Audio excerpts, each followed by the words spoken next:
Morning everyone. Today we will discuss about remaining part of the speed time graph. Last class में हमने पढ़ा था बेटा speed time graph when the speed of a moving object remains constant means कोई object motion के अंदर है but उसकी स्पीड क्या है, कांस्टेंट है, एक जैसी स्पीड के साथ मोशन कर रहे हो। हमने उसका एक ग्राफ ड्रॉ किया था। But today we will discuss about the speed time graph when the speed changes at uniform rate means object motion में बट उसकी स्पीड कांस्टेंट की बजाय अब चेंज हो रही है। कैसे चेंज हो रही है? यूनिफॉर्म रेट से। What is the meaning of uniform rate? Equal interval of time में इक्वल स्पीड इंक्रीज हो रही है and that is known as uniform acceleration.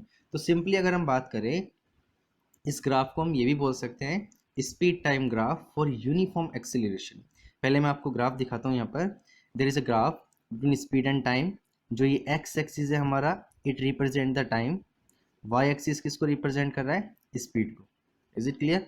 अब इस ऑब्जेक्ट की स्पीड जो है वो यूनिफॉर्मली रेट से इंक्रीज हो रही है। मीन्स यहाँ पर टाइम इंटरवल इंक्रीज हो रहा है और यहाँ पर स्पीड इंक्रीज होती जा रही है ऑब्जेक्ट की। Is it clear? तो ये जो ग्राफ है हमारे पास कैसा ग्राफ है? Straight line graph. Let's start. The speed time graph for a uniform acceleration will be a straight line. Straight line कौन सी हमारे पास? यहाँ OP. This is the straight line graph for speed time, जो किसको represent कर रहा है? Uniform acceleration को। सो we can find out the value of acceleration from speed time graph of a moving body। अगर हमें ये पता लगाना है कि इस ऑब्जेक्ट में कितना एक्सीलरेशन प्रोड्यूस हुआ है, we can easily find out this acceleration by using this graph। कैसे निकालेंगे? देखो इधर, the acceleration at time t corresponding to point q।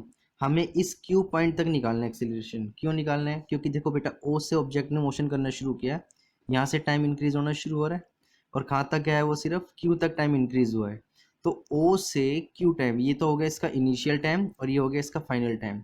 यहाँ से यहाँ तक जो टाइम कंज्यूम हुआ है उसमें उसकी स्पीड में कितना चेंज हुआ है, उसके अकॉर्डिंग क्या निकालना है हमें? यहाँ पर यूनिफॉर्म एक्सीलरेशन। तो इसके लिए हम क्या करेंगे? पहले हम एक परपेंडिकुलर ड्रॉ कर रहे हैं। Draw perpendicular Q P from point Q. Q point से मैंने एक परपेंडिकुलर ड्रॉ किया यहाँ पर which touches the straight line graph at P. जो ये ग्राफ जा रहा है हमारे पास, इसको किस पे टच कर रहा है? ये पी पॉइंट पर। अब मैं अगर आपसे एक्सीलरेशन का फॉर्मूला पूछूं तो एक्सीलरेशन का फॉर्मूला क्या होता है? चेंज इन वेलोसिटी अपॉन में टाइम। भाई हमने जो डेफिनेशन की थी एक्सीलरेशन की, क्या की थी? वो rate of change of velocity, कि किसी ऑब्जेक्ट की वेलोसिटी कितनी चेंज हो रही है और कितने टाइम में चेंज हो रही है। Simply change in velocity upon में टाइम टेकन। अब चेंज इन वेलोसिटी किसके इक्वल होता है? Final velocity minus initial velocity. Object की यहाँ पर तो है इनिशियल वेलोसिटी और यहाँ पर क्या है? फाइनल। तो मतलब यहाँ से लेके यहाँ तक जो चेंज हुआ है, अब आपसे अगर पूछूं कि वेलोसिटी में कितना चेंज हुआ है, भाई स्टार्टिंग के अंदर स्पीड या वेलोसिटी यहाँ पर है और लास्ट में कहाँ पर पहुँच गई? यहाँ। क्लियर? तो यहाँ से लेके यहाँ तक दिस इज द चेंज। किसके अंदर चेंज हो रहा है? ये उसके स्पीड के अंदर चेंज हो रहा है। Is it clear? So the change in the speed of is represented by P Q. ये पी क्यू क्या शो कर रहा है यहाँ पर कि कितना स्पीड के अंदर चेंज हुआ है या कितना वेलोसिटी के अंदर चेंज हुआ है। Where as time taken is equal to O Q.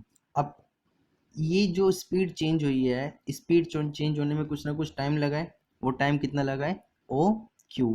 क्योंकि देखो बेटा ऑब्जेक्ट यहाँ से मोशन करना शुरू करता है, यहाँ से मोशन करता करता वहाँ तक जाता है, तो उसकी यहाँ से स्पीड चेंज होकर यहाँ पर पहुँच गई। अब यहाँ तक जो स्पीड पहुँची वो कितने टाइम में पहुँची है? ओ क्यू टाइम के अंदर। तो ये तो हो गया हमारे पास चेंज इन स्पीड और ये क्या हो गया हमारे पास? टाइम। तो चेंज इन स्पीड कितनी हुई? P Q. Is it clear? और कितने टाइम में हुई? O Q. तो मैंने इसको यहाँ पर एज इट इज रख दिया। So here P Q upon में O Q is the slope of the time speed time graph. अब जो ये पी क्यू अपॉन में ओ क्यू, ये किसके इक्वल है? This is equal to O P. ये जो ओ पी है दिस इज द स्लोप। ये ओ पी जो बन रहा है ना हमारे पास, ये हमारे पास स्लोप है। किसका स्लोप है? ये speed time graph. So simply we can say that the speed time graph of a moving body gives its acceleration. हम एक्सीलरेशन की वैल्यू को इजीली फाइंड आउट कर सकते हैं अगर हमारे पास क्या गिवन है? इसका स्लोप गिवन है और हम स्लोप के अकॉर्डिंग क्या निकाल सकते हैं? इसकी एक्सीलरेशन की वैल्यू निकाल सकते हैं। अब सेकंड थिंग अगर हम बात करें, we can also find out the distance traveled by a moving body in a given time by speed time graph। means अगर हमें, जब वो ऑब्जेक्ट मोशन के अंदर है तो कुछ ना कुछ उसने डिस्टेंस भी ट्रेवल किया है, उस डिस्टेंस की वैल्यू हम कैसे निकाल सकते हैं, इस ग्राफ से निकाल सकते हैं इसलिए, क्योंकि जो डिस्टेंस ट्रेवल होता है बेटा, it is always equal to area enclose by the distance time graph. अब देखो जी, एरिया हमारे पास स्पीड टाइम ग्राफ, एरिया जो आ रहा है कितना आ रहा है यहाँ पर, ये एरिया आ रहा है हमारे पास, ये कंप्लीट एरिया आ रहा है, इतना इस ऑब्जेक्ट ने डिस्टेंस ट्रेवल किया है। तो जितना इस एरिया की वैल्यू होगी उतनी ही किसकी वैल्यू होगी, डिस्टेंस की। So let's start. Here the distance traveled by a moving body is equal to the area of the triangle OPQ। जो डिस्टेंस ट्रेवल किया है किसके इक्वल है, वो इस ट्रायंगल के एरिया के इक्वल, OPQ के। Is it clear? So distance travelled is equal to area of triangle OPQ। अब देखो इधर, अगर हम यहाँ पर बात करें, ये हमारे पास एक रेक्टेंगल बन रही है ORP और Q। Is it clear? जो ये ट्रायंगल थी हमारे पास OPQ, it is equal to half of the area of rectangle ORPQ।